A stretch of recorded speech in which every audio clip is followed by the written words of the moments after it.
Good morning, welcome. It's another great Sunday. This is your favorite show, The Speaker's Corner. We have brought to you three corners this week. We have myself, which is Jeff Wheeler, here in the shadow of the Gold Dome in lovely and illustrious downtown Atlanta, Georgia, where there was a very special game this week. It was the University of Florida Gators. We're playing in the SEC Championship. And I think that's all I have to say about that. Let me introduce to you the rest of our just illustrious cast. Wait. Go ahead. Go ahead. The cast includes, as just mentioned, Michelle Lynch. Say good morning, Michelle. Good morning. I just wanted to mention. She mentioned a robot. Say again. They were playing another team in the football. Yes, they were playing another team by the name of the Alabama Crimson Tide in the footballs. Yes. And let me introduce you our next host here in the most northern of our home cities in New York City, and actually the borough of Queens. Say good morning, Tom. Good morning, and I just want to remind you that I think Florida actually beat the spread. So, and in the end, that's all that really matters. Right. As long as we can beat Vegas, we've beaten someone.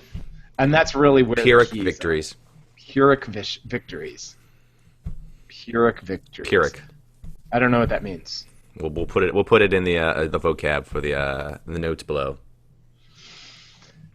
All right. So let's go through the topics. We have a lovely list of topics, and I'll start out with a little bit of bad news, and then we'll move to some good. Robert Loggia dies at 85 this past week. A moment of silence for Robert Loggia. If you've seen Big, there's Tom Hanks, and there's another guy that does the heart and soul on the keyboard on the ground. Mm-hmm. And that is Robert Loggia. I also love Robert Loggia from one of my favorite movies, Sylvester Stallone's Over the Top.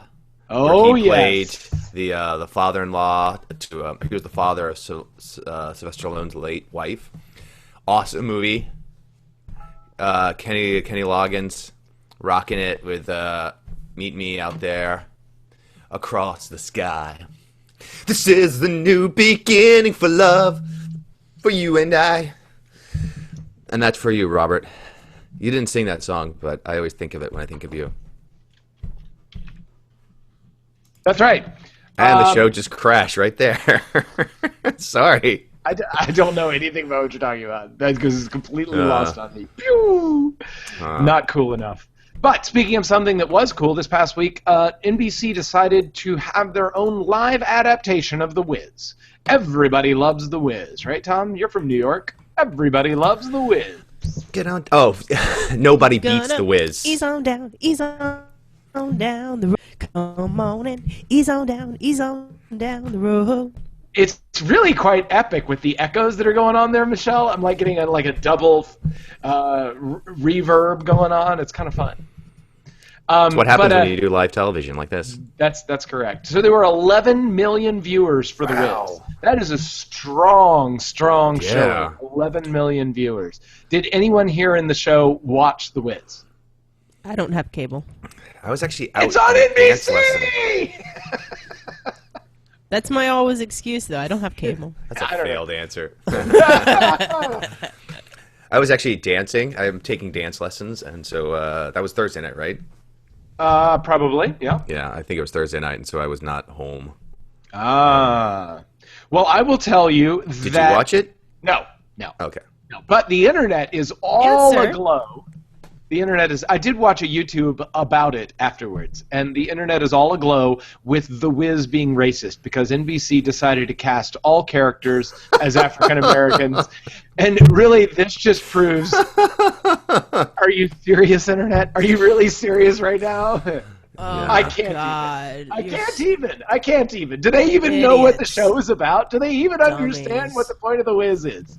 Well, what do you think is the over-under on people just posting that to troll the reaction to that reaction. I think that you're getting some people that are doing it purely for the troll factor, but I do not think that that's the main purpose and focus of what's going on there. I think that people are just ignorant sometimes, and when you give them a mouthpiece to loudly pronounce their unfettered and unvetted ideas, people will often say dumb things. As exhibited by this show every week when I have a pulpit to say whatever it is that I want, and no one to filter and or edit what it is that I have to say. Yeah, we need I wish. Mouth. But we're here to help you bolster and make sure that it doesn't get misconstrued. Yes. Wouldn't it be great if there was tape delay in live? Like there was like a 5-second tape delay, like they have on live television, to make sure that people don't swear or whatever. And you have takebacks. I just have a guy who follows me around with a little like button that goes, that can buzz out when I'm about to do say you know? something Do you stupid. know who made the 5-second delay? Howard Stern caused the 5-second delay to happen. You know this. You know this. The Dice Man. Andrew Dice Clay? Not Andrew Dice Clay. Oh, no. It was before Andrew Dice Clay. Eddie Murphy? Before Eddie Murphy. Richard Pryor. Correct. Okay, Correct. You're getting there. I knew it. I could feel it. Richard Pryor, really? Was he like on a late night talk show? And he was on Saturday Night Live. And they were like, "Holy shit, we cannot let this guy just go wildfire," because he was a wildfire. Mm-hmm. Before that, he was like button up Bill Cosby, but then he became like a wildfire, and that's how he. 5-second delay. Thank you, Richard Pryor. If you haven't seen, and also if you haven't seen it in a while, the sketch with Richard Pryor and Chevy Chase doing word association. Do yourself a treat and go watch that. That's a classic. That's a reminder of, man, that show used to really be cutting edge and pushing the envelope. It really wasn't ready for prime time. Saturday Night Live. Oh, right, yes. The word association. Watch it. Love it. Done. Yeah. And no, the Wiz is not racist. To answer that question, there's a racial component to the Wiz, but that's kind of the point of the story, right? It's like, if you were to cast in Roots some white guy to play the lead protagonist, it just wouldn't make any sense. It's not the story that you're telling. It would be surreal. It's not the story you're telling. It's just not. There is a movie where a white actor plays the brother of the slave, but he's supposed to be black. It's a 70s film. It's so bad. I can't remember what it's called. I'll find it, but it's really like... He's like black, what? Not in black... Or he's like white, he's not in blackface. Okay. Okay. It's just a white guy who's just... He and his brother are running away from the plantation. And it's just like, what? Here's some things I want to say. You know what, people that you bitch about the Wiz? Yes, it has a lot of African American people, but there aren't a lot of musicals and shows that feature and highlight African American people. So yes, it's racist in that sense, and it's a good show. It's all right. I mean, it's not my favorite show, but it's something that you get multicolored people out there on the stage. I don't even care that it's you're doing good for the world. That's the story you're trying to tell, right?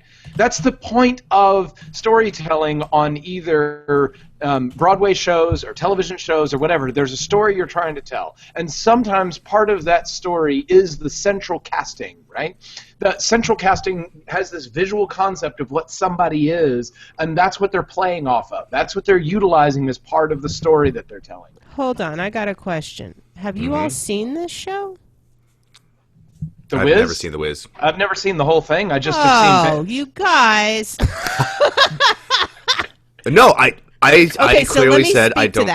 Let me speak to that. No, you could replace the characters with white characters. Okay. It's not like Raisin in the Sun kind of. You're going through the social whatever of that class, that group of people. But I thought that was the whole purpose of The Wiz, is to do a traditional, your European style Broadway show, but with an all-black cast. and do it with a little bit more of that culture mixed into the show. I think The Wiz was just a pet project of Michael Jackson. Okay. But you know what? All this and more you can find out of misinformation on this show. Yeah. I would definitely go and check that, and I will come back next week. This is a question for Michelle because I know the answer for Jeff. Because his answer will be like, I ain't seen that. Michelle, have you ever seen Carmen Jones? No. I think Jeff, you should have check you it ever out. heard of Carmen Jones? Yeah. Have you heard of Carmen, Jeff? Carmen, yes. San Diego. Not San Diego. No, but So we played in band. We played Carmen. And there was always God. a trumpet solo. Okay, yeah, that's yeah, okay. That's Yeah. Yeah. So Carmen was an opera by Bizet. Yes. And well done, sir. Oscar Hammerstein did a not Rodgers and Hammerstein because I don't think Roger was alive. They did a adaptation of the opera in English and set amongst African Americans and during World War II. Holy shit! So same Jeff story. was right bringing that up. Yes. Yeah, So it is an that's- adaptation of Carmen. Yeah, Carmen Jones is an adaptation of Carmen. Same music, different book. Harry Belafonte stars in it. It's actually really good, and you'll recognize the songs. I mean, like dun dun dun dun dun dun dun. Like, seriously, if I didn't really like this microphone, I would lift it up, put it in front of the camera, and drop it. I hate underscoring Jeff. Speaking of, let's move on to the next topic. So, Yeah. we're not smart, but what is smart, Michelle? Michelle? No, Michelle. All right, we were Michelle going to talk here. about Maybe she was going to say, smartwatches. what's smart is not buying a smartwatch? I don't know. I don't know. But when she comes back, I'll have her chime in on smartwatches. Yeah, I'm curious to hear. So there was a quote from Marco Rubio this week about the tragedy San Bernardino shootings, where he stated, let me get the actual quote, one moment, where Senator Marco Rubio said, "We have a violence problem in America, but it's not exclusive to guns. A U.S. citizen with a clean background but extremist views is perhaps the most significant threat." Do you give that a thumbs up or thumbs down? A thumbs down. It's not because the reality is you're more likely in this country, statistically speaking, to be shot by someone you know. So I don't think the largest threat you have, realistically, the largest threat to your body that you know is probably someone you've already met. The largest threat that someone's going to shoot and kill you and hurt you is someone you already know. Yeah. You're probably right. So that's Statistically speaking, I think that's where the problem of like these big attention items is suddenly it's like, oh, it's the mentally ill, it's extremists, it's anti-abortionists. It's like, no, but the reality is it's someone, it's a domestic issue, it's a familial issue, it's friends fighting, and then someone takes it up a notch. I would agree there's a violence problem in this country, for sure. Yeah, I mean, there's an issue with violence in that, but to me, part of it is the society that we've taught our children to grow up in, is that you should be ashamed of, sex and love, but you shouldn't be afraid to show violence in your video games and your TV and make that a part of your life. You know what I mean? Yeah. And we've had that absolutely. for years and years, and not to say that there's anything wrong with violence. It's a natural part of life, is that from time to time it gets violent, but it's not something that you should promote and make a big deal out of. It's not something that you should have as a major significant influence in the culture, and it is a major influence in our culture. You're very right about like the demon. We're so quick to demonize sex and love, and or dismiss any kind of something like that. But yeah, hold up. Right, but you got a child that says, oh, well, so-and-so wore such and such to the VMA Awards, which is an inappropriate dress. What if my children saw it? Or the thing, what was it, 12 years ago when the wardrobe malfunctioned during the Super Bowl, right? What do the children think? Well, it's a boob. Like, really? You're going to demonize that? But yet, you've got fireworks and explosions and then pictures of, in the comic book movies of people getting attacked and killed, and you'll take your children to go see that. Or let's say wardrobe malfunction that happens at a sport where guys will punch each other or get into fights, and the worst they get is maybe they'll get suspended or they get taken out for half a game. That's why I never understand hockey. It's just because I'm like, you're allowed to do things in hockey that if I did on the street, I'd get locked up. That's right. So it's it's like, demonize the woman and praise the men who, because they're all doing it. It's all for glory and. Yeah. That's right. You could even say like all the analogies we use in sports, how much military analogy do we use in sports so that suddenly it becomes an extension of militarization and military think on the field. That's right. Speaking of, I saw a great finishing move this past week. The finishing move of record. Please go into our showcase or into our show notes and check out the YouTube link of the finishing move. This finishing move was quite the finisher. It made me stand up and salute in a way. Yeah, really. But you have to do this when you're finishing to do that, to really get it to make someone stand up and Fantastic. salute. Yeah. Fantastic. I love wrestling. Did I tell you about this? I love wrestling. No, tell me about your wrestling. So it was a wrestling finishing move, so go ahead. Oh, sorry. Did I let the cat out of the bag? Yeah, it's okay. There were 2 periods in my life where I watched wrestling. I'll tell you. One was when I was a kid, when I was young. And I remember like Jake the Snake Roberts and Hulk Hogan and Andre the Giant. And I really loved him. And it was just like great. As a kid, you just love the costumes and you love these big guys jumping around. The pomp and circumstance and the totally. whole... Coco Beware coming in with a bird on his shoulder. It was great. Right, yeah. So I watched, this is like elementary school. I'm like as did 6, 7, or 8. Yep, as did I. The second period where I watched it was in college. Uh-huh. Where there was a group of friends and we would get together on Monday nights to watch Monday Night Raw, and then we'd also watch, I can't remember what WCW's equivalent was, because SmackDown? No, that's still WWF. Whatever WCW's, because WCW was still around. Right. But because we were older, we obviously knew it was fake by now. Right. And so we would sit there and we would like really criticize the storylines, because obviously you create, part of it is male soap opera. It with, is. Alliances and betrayals and backstabbing and all that. It is a soap opera just with tights and jumping off the ropes. Right. So we would sometimes be like, oh, that's a great storyline, or like, really, they're going that route? Come on, if you've already done this twice, you can't keep doing this. Yeah. It was so much fun because once it's like that classic criticism of like, oh, wrestling's so fake. Duh. Yeah. That's why we like it. Have you tried to watch real wrestling? That's boring. Mostly, yes. Yeah. Greco-Roman wrestling is only interesting to people who did Greco-Roman wrestling. That's exactly correct. I did Greco-Roman wrestling, and it is very interesting when you're doing it. It's just not as interesting to watch. No. It's like, I never got people who watch golf. I'm like, really? I could imagine going to play golf. I have golfed before. I suck now. I used to be good. I suck.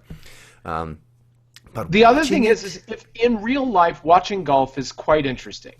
Oh, being there? Being there is quite interesting. Sure, I can bet.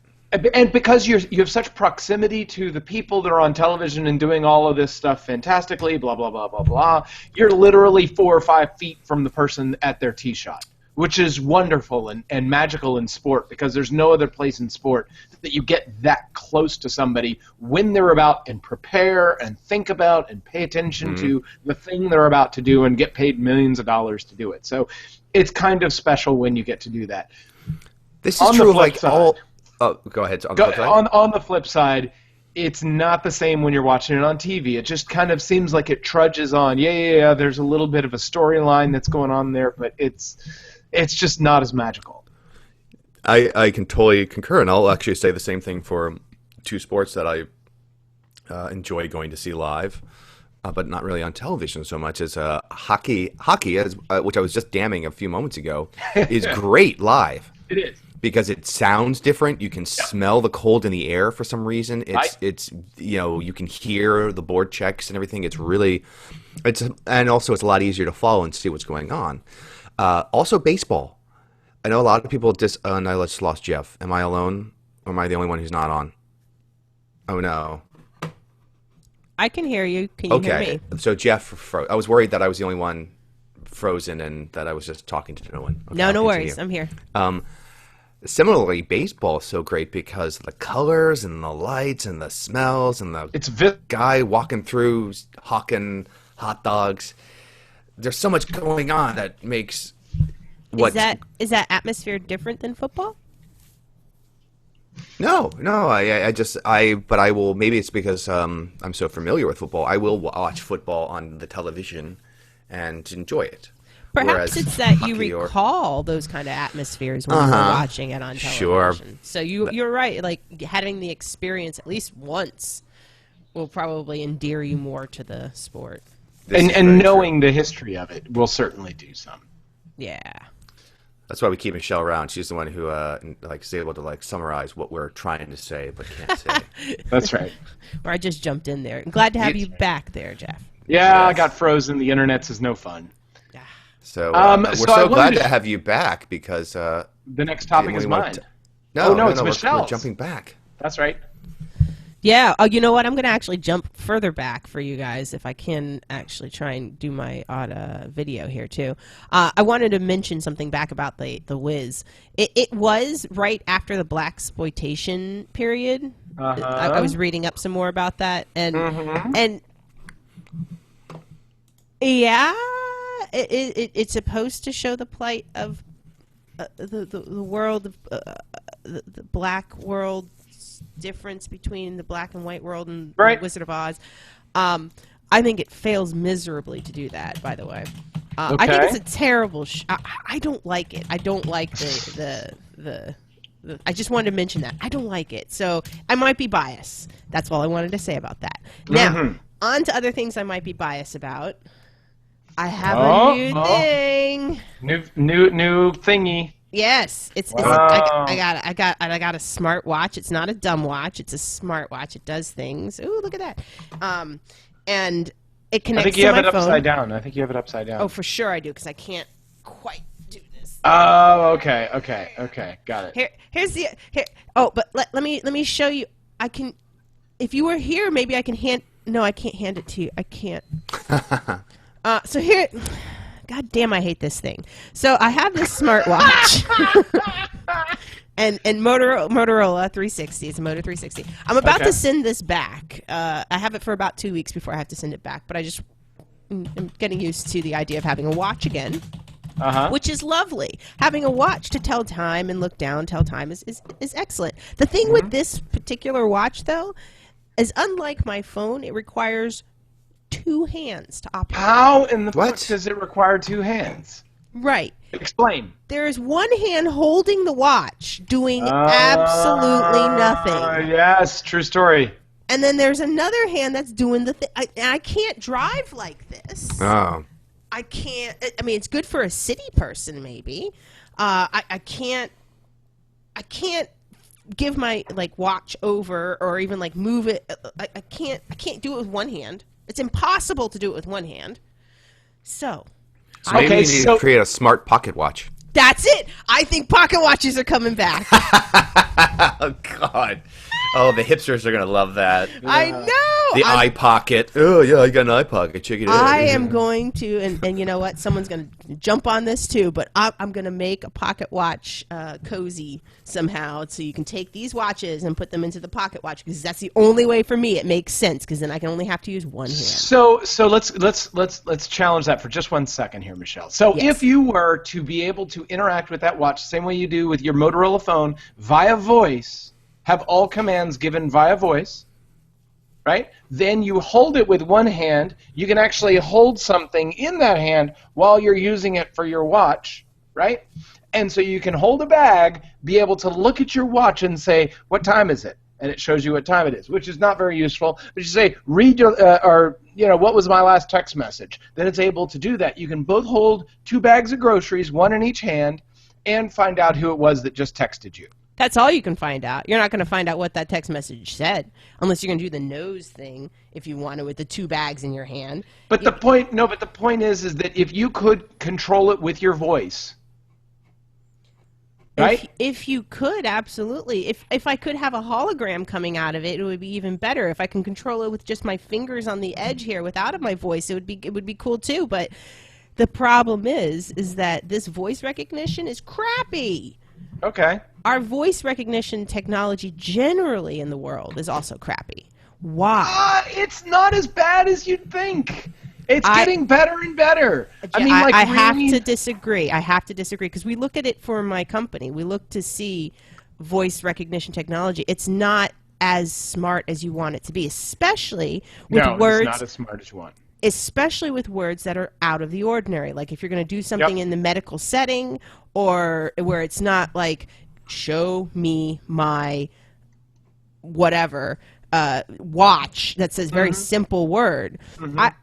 I've had so many difficulties trying to tell people things through my watch, and I ended up conveying wrong information. So far, it's been inefficient to the max. I got to take it a step further, too, for the technology to really be effective. It's not just voice recognition. It's going to need individual voice recognition because...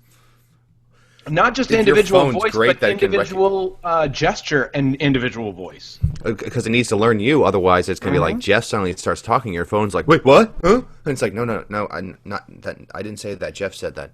Which happens. Right. There was, I can't remember what phone it was, but it had that kind of like, hey Google type feature, and apparently it was always on. I can't remember what phone this was. It's the Moto X. It's the first Moto X. Yeah, Moto X. that's So my you phone. could just like be like, hey Google, and like, hey Google. It happens all the time on my phone. Throbbing erections. Look up throbbing erections. It happens. Are you doing another WWE reference right now? Hi-oh. So I think pendants for women and pocket watches are going to come back for men because this to me is inefficient. Although I do agree if we can get it to be some sort of be able to use this hand more and voice, you can teach me probably how to use it better. So if you could say this was a gesture to do one selection, that was a gesture to do another, that was a gesture to do another, and it could pick up on those gestures, then you could use this hand to both hold it and do things, right? Yes, definitely. Brilliant. And it's got sensors that are right there in your wrist, and there's no reason it shouldn't be able to pick up the electronic pulses of what's going on. And just like it calibrates for a fingerprint, why would it not be able to calibrate for some gestures? I think because of our muscles are so close, it wouldn't know which finger. But that's just me. That would be my assumption. We're not there yet. Right, we aren't there yet. But my point is that if, and that's why I say smartwatches are not quite there. When you were looking to buy one, I said it's not quite there. And it's really just a matter of there's not a killer app, right, for it. And it's not a breeze to use. It's not natural and intuitive to use yet. That is correct. Although for a designer, it's nice to see what you're going to work with. When it becomes a little more efficient to use and effective to use. But I can tell you the weather, my heart rate, my steps, and whether or not I've talked to you guys last on my Hangouts. Those are all very nice things to have, actually. I believe it. Yeah. So I have this thing to another topic altogether. I have IFTTT. If anyone knows what IFTTT is, it's if this then that, which is an internet programming structure that it goes and grabs information from the interwebs and pushes that to you, or grabs from you and pushes to the internet. It's kind of a programming language on somebody else's computer that automatically does stuff for you. So go ahead. Can you give an example of how, or I can probably give it either way. So an example of what it is when I check in on Foursquare, it adds it to my Google Calendar with a place of the location and when I was there, and if I checked in with anybody else, it puts anybody else there, which is very valuable for me to look back up my history to find out where I was 2 weeks ago. So whenever I'm doing expense reports or whatever, if I check in, it'll say where it was that I was, which is kind of nice, right? So there's another thing that I have on IFTTT, which is every time the president signs things into law, I get an email. So on December 1st, which I don't get very many of these emails, by the way, but on December 1st, there were 7 bills passed into law. Wait, And that was actually on November 25th that they were passed into law. Before we jump over there, because I'm really interested in the if then this, then that version. What did you connect to? I connected I just gave them my email address and said and it's a recipe that's already on there. They call it recipes, which are automatic things that somebody else has already figured out. And there is publicly available a stream of information whenever a bill is passed. Beautiful. So I just subscribed to that effective notification, right? Okay. So now I get an email when anything is passed. So on December 1st, I got a notification about bills passed on November 25th. On November 25th, there was H.R. 3996, H.R. 2262, Senate Bill 2036, Senate Bill 799, Senate Bill 1356. Ooh, that was a good one. Mm-hmm. H.R. 208, and H.R. 639. God, that was rough to get through. Yeah. That was a tough one. And they and are. Many Bothans died to bring that bill to passage. Pyrrhic. What is that word again? Pyrrhic. Pyrrhic. One was a Pyrrhic victory, I assure you. Nicely done if you used it correctly. Yeah, you see what I did there, eh? See, it's all about we teach the community that watches, we teach each other. Yeah, so Senate Bill 1356 was the National Defense Authorization Act for fiscal year 2016. Wait, was that the roads? Was that the roads and bridges and which bill was that? No, but the roads and bridges was another one. That was Senate Bill 1356. I don't think did the roads and bridges one pass? It did, yeah. It's the first 799 time. Was the Protecting Our Infants bill. The equality in. Whoa, what's that? What's the Protecting Our Infants bill? Do we know? Does it give you any information? One moment. No, there's an Equity in Government Compensation Act of 2015. Okay. Then a Protecting Our Infants Act, which is Senate Bill 799, Protecting Our Infants Act.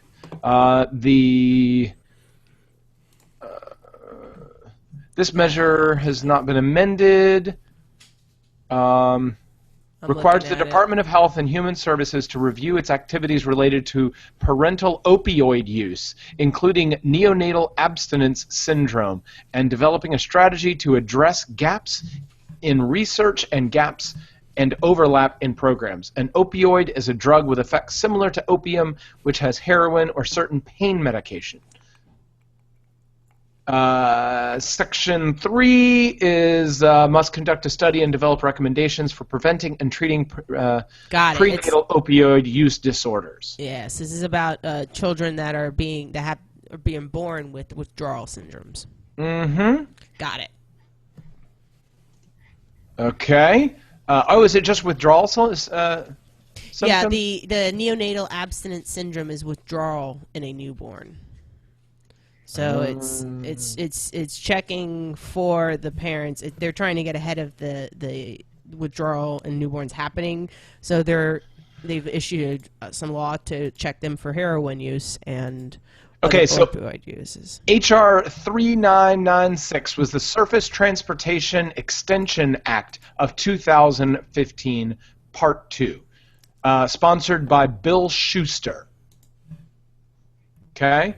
And it's there is no summary that has already been published by Congress.gov, but the entire act is there, and let's see if it has number of pages. Fascinating. I don't see that one on Congress.gov. It is H.R. 3996. Was that the transportation bill? Yeah, it's the transportation bill. Has that been signed by the House and Senate? Has passed, and Obama, I guess, has not signed it yet. It passed on Thursday. The one I'm thinking of was signed by the House and Senate overwhelmingly Thursday. Right. And that was what, $300+ billion for transportation? 305 billion. And most of it was conceptualized around the 1950s concept of, we need bigger, larger, longer roads to get every place. Let's just add lanes and then we won't have transportation issues. Wait, really? I don't know about that part. Yeah, there's literally like 200 billion of that is for bigger, longer, wider roads, which statistics have proven doesn't actually prevent any traffic congestion and doesn't alleviate or make the transportation issues that we tend to run into any better. Bigger, longer, wider roads. Got it. This is another reason why I advocate for experimenting with a technocracy one day. Technocracy. We've thrown this word out here before. I forgot. Yes. I forgot. Please reiterate. A technocracy is those basically people out at home and my bonehead. It's a theoretical government. It's never been in place. That's basically run by technocrats. So basically, people who are skilled in those areas. So basically, the energy department run by engineers. The Department of Transportation or whatever would be run by not elected officials. So it's basically, instead of elected officials, you appoint people who are highly skilled in that area. A minister of transportation that's a transportation person, not right. a politician. Got it. So basically, this transportation bill would be created and passed by people who are city planners or industrial engineers, or and probably also sociologists who can understand how people act and react to new things. So it'd be kind of like taking. Have you ever seen IDEO? Do you know the company IDEO? No. IDEO is it's a California research. I don't know how to describe them. Basically, companies hire them to help them develop a product. The greatest example, there's this great 60 Minutes clip of them where basically they were workshopping making a better shopping cart. Okay. Yes. And so they put together teams who are sociologists, engineers, and all these people who basically go out in the field, observe people, then come back and build prototypes. And so it's really kind of this holistic approach to designing something, rather than the way we tend to do it right now, which is, look, this is great. We insist you use this the way we tell you to. I'm looking at you, Apple. I love you, Apple, but goddamn, you pissed me the shit off with this. No, this totally makes sense. This is the way you should do it. Sorry. So true. So true. So what you just want to read off these bills, or is this a gateway to talk about IFTTT? Well, yeah, it was bringing up IFTTT and really just letting folks know that existed and putting things on paper. So I'm done with that topic. That's a good topic. Yeah, they're good, and always keeping track of what is being introduced and passed and has gone off to the president. I'm going to email ITT right now to a couple of coworkers that I think would actually really enjoy it. IFTTT. And there's some great recipes. Oh, yeah, IFTTT. Mm-hmm. Yeah. Yep, there are some great recipes. If you have smart home stuff, so if you have a Hue light bulb, you can, when Google geofencing says that you're on your way home, it'll turn on the lights. If you want to, pretty much any connected service that has an API can get connected into IFTTT. Yep. Great. So there you go. Next, Trump is on top of Cruz. Trump is showing That sounds strong... kinky. That's the idea. Photos where it didn't happen. Pixar GTFO. Trump is still polling very strongly, very, very strongly. The CNN poll has him 20 points ahead of all of his closest opponents. 20 points. Oh, God. Right? You got to prepare. You're going to have to prepare for what the actuality is, because then it's going to be money. Because once he's won the ticket,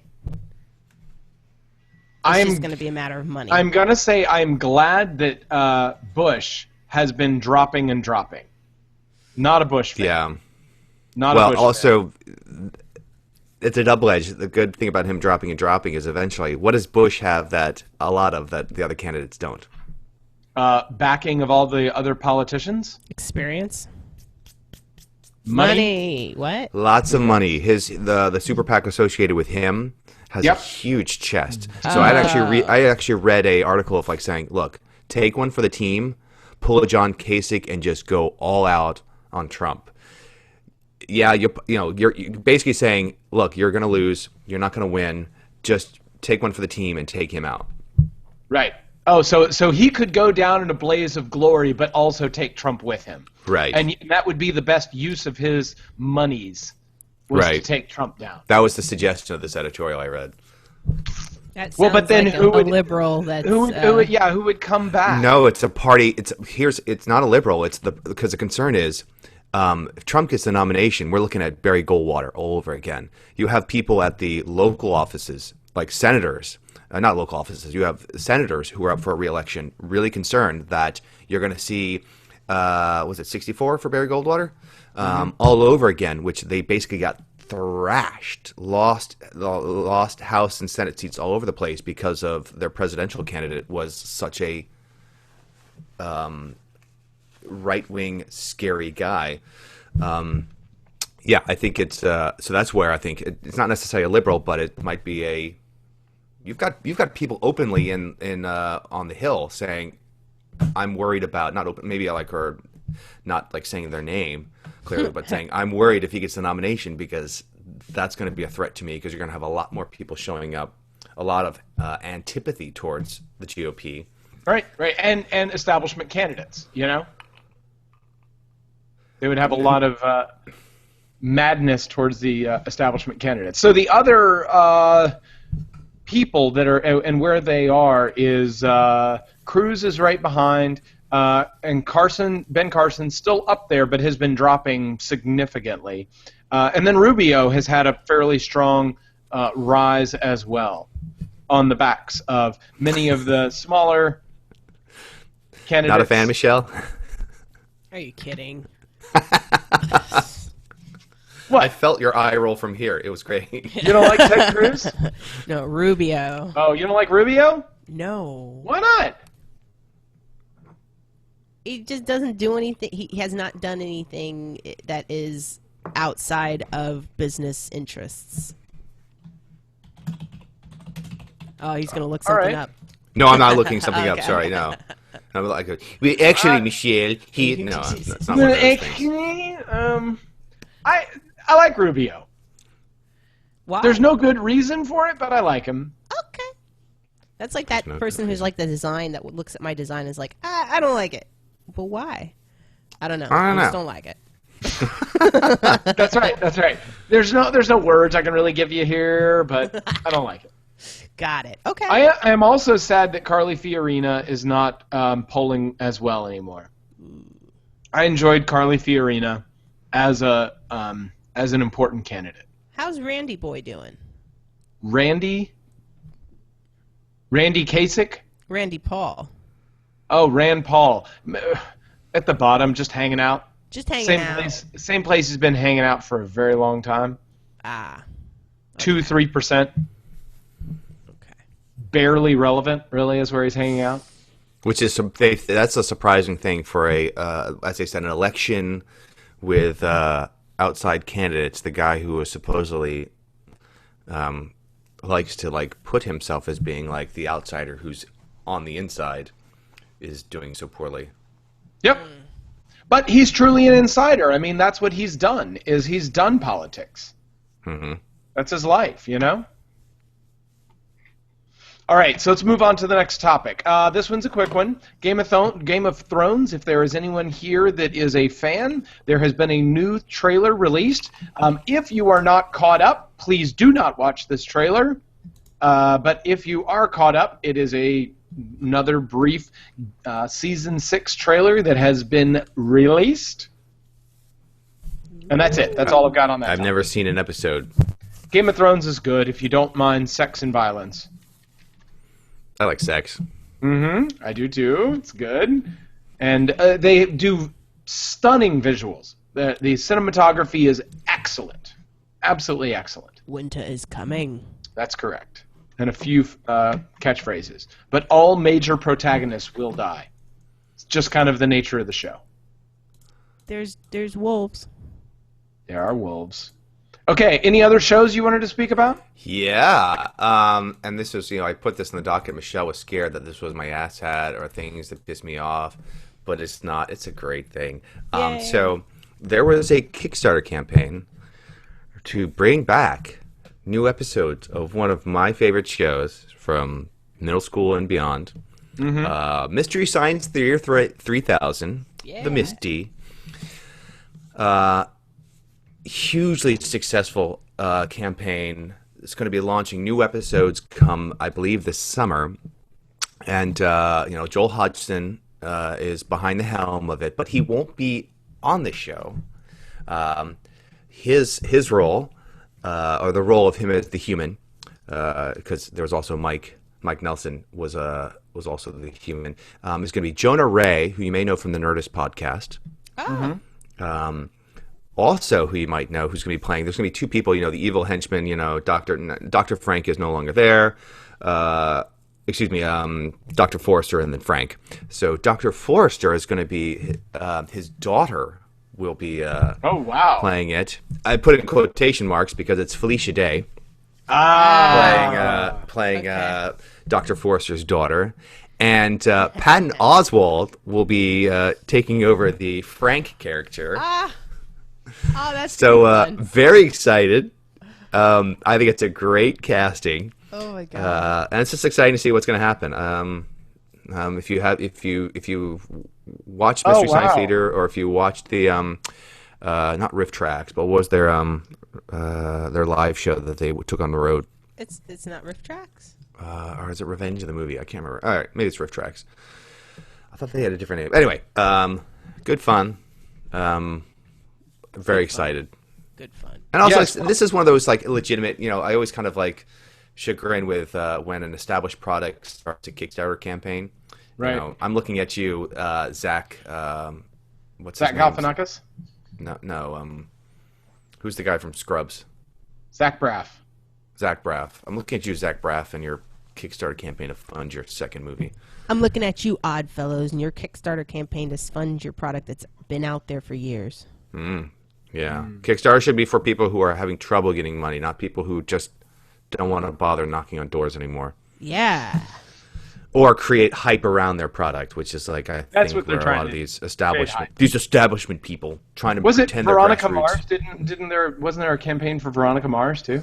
There was, but I feel like that was independently kind of run, and then kind of showed that there was still an audience for that show. Got it. I do appreciate things like I did just fund a Kickstarter for The Network, which is a game. I do like Kickstarter games. I think they're fun to I think fund. that people that are from obscurity deserve the rights to Kickstarter, but once you've made it past obscurity, then Kickstarter's not the vehicle that you should be using. Or if you've been pushed into obscurity, because I could say I have been considering funding. There's a movement to fund a full-length film adaptation of Don Bluth's Dragon's Lair. But my point is Crickets. that Kickstarter is supposed Don't remember to... Dragon's Lair? No. Oh my god. Oh, the game. Yeah, remember the game? Yeah. Yeah, which was Okay. animated by Don Bluth, and so they want to Okay. do a full-length. All right. Okay. So Michelle, that's you'll it. love it. The moment you look at Dragon's Lair, you'll be like, "Oh yeah, I totally remember this now." I remember that being that was the epic game at Chuck E. Cheese. You walked in and that was the game that stood amongst all because it looked like you were like, "I could play a cartoon." That's awesome. Chuck E. Cheese. Speaking of MST3K, I was at DragonCon this past year and met the guys from MST3K, and the room that they had them in was giant. There were literally 2,000 to 3,000 people in there for a screening of MST3K, and had the guy that works the back. I can't remember his name, but one of the main guys, not the guy that's on the screen, but one of the other guys that was just up there lining out. Well, this is how we did that, and see that whole beginning sequence. Yeah, all the opening doors. We did that in a weekend in my garage. Right? Yeah. That's fantastic. And that's awesome. So It was like Minneapolis public access television. Oh yeah, it was horrible. horrible. It was horrible production value, but it was wonderful in what it is. In what it is that it did. Wonderful. Yes. So there You know, you it's go. not. You know, what's not wonderful. Things that piss Tom off that shouldn't piss Tom off. Yeah, this is a really this similar to the Game of Thrones thing. This is short and sweet. Things that piss me off that shouldn't piss me off. making Christmas/gift lists. When people ask you for a list of what do you want for Christmas, yes, I hate it too. I can't. I struggle with it. I'm one of those like I don't know. So what you're saying is that sucks. people don't do this all year and keep a list going all year on Amazon so that they can give it to their parents at the end of no. You shouldn't. But it's this bastion of profligacy where everybody has to have a thing in order to prove your love, and it's just oh god. No, it's not to prove I don't go my that love. far. I just struggle thinking up shit. I don't need anything. If I want something, I go buy it. I know I need socks and underwear. I got you all presents I know that you don't need, but I think you would want and enjoy. And that's how a present should be given. Right. Right? Not Yeah. from a list, not as an order taker. I hate gifts that are from an order taker. Right? It's like you go into a restaurant and you order your dinner, but that's not how Christmas is supposed to be. Right. You wrap it up because it's something that made the gift giver think about the gift taker. Yes. Right? And that's the magic of a good gift. Yes. Not because it's a thing that I needed or I've always wanted or whatever. If you're 6, yes, you put down a Christmas list. Got it. Understood. Once you've reached adulthood, let it go, you know? And my mom asks me every year, and I love my mother to death, but it's just not the way I think of gifts. I feel like it's always the parents that ask, or grandparents. My sister doesn't ask. My friends don't ask. But my dad's always like, what do I do? Just give me a list. And I'm like, maybe that's just their style in that generation. I don't know. Maybe they weren't good gift givers. No, but that's when the whole Christmas thing bloomed, was starting in the 50s. You know, when that whole everybody's got to have a nice gift and a full Christmas tree and all this full of presents. We all under must the, be Donna under the Christmas Reed. tree. Right, we all must be Donna Reed, and you know whatever they did for the Beaver, Leave It to Beaver had a full Christmas tree. That whole concept was from that era. Yeah, that makes sense. Yeah, and that's probably why we're still having to give them lists. But my solution is to create an Amazon list that you keep up throughout the year and just add it to your little wish list thing as something that's like, I'd like to get that, but you know, if my mom gave it to me for Christmas, that would be even better. And Amazon appreciates your concept of promoting them. We need to put Amazon as one of our sponsors. Yes, Amazon. No, seriously, they do for small podcasts. They allow you to have to do sponsor, and if you use the link from the show, whatever it is, they give you 0.5% of all of the purchases. Oh, we're on that. Okay. Let's do that. Because we need a little support from our friends. We need all the support we can get. That's right. Buy new stuff for us on Amazon. We're going to kickstart this shit one day. That's right. We're going to kickstart it. Kickstart my heart! Yeah. Is that all you got for X List? That's all I got. I told you it was short and sweet. Y'all ran with it better than I did. It's okay. It resonated. And yes. We like resonating with our audience, with those people who watch us. I found out last night at our company Christmas party that 2 people that I had no idea even knew I did a podcast told me, yeah, I watch that thing from time to time. I'm like, really? Awesome. So you know what? What we do makes a difference. Ladies and gents, what we do makes a difference. And I appreciate everyone who watches this show. And we only ask one thing of you, that you don't think like me. You don't think like me. Oh, please don't. Or no, wait, we screwed it up. Oh, wait. You don't have to think like me, right? You don't have to think like me. You don't got to think like me. But we ask you to think. Every week. Every week.